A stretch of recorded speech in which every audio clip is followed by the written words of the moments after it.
Have you ever heard about a place where anyone who goes there never comes back the same? Do you believe that there are creatures that don't control your body, but your mind? What would you do if you were lost in a frozen forest with no shelter in sight, and then you find a cabin? But what if the real danger isn't outside, but inside? Deep inside the forest, an old man lived alone, weak, sick, and not entirely by himself. One of the hunters stepped forward and knocked on the door. "Hello, is anyone inside? We're lost. We need shelter." The old man looked outside, but something inside the cabin was watching through his eyes. Without warning, a shot fired from inside the cabin. One hunter dropped into the snow, but the hunters didn't know something else was already watching them. They decided to wait until morning.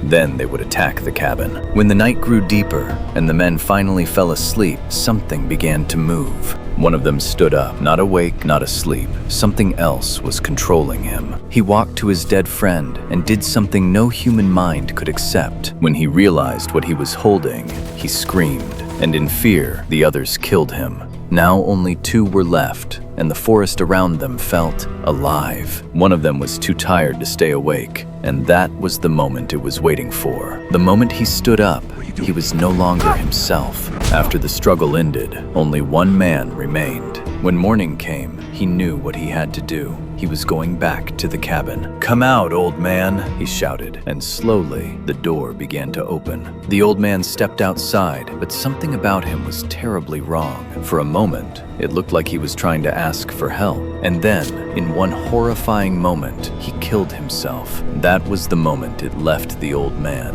and found a new host. By the time rescuers arrived, he was sitting quietly inside the cabin. Doctors said he was lucky to survive. After a few weeks, he was completely normal. But then, strange things started happening. One by one, his family members disappeared. And then, he disappeared too.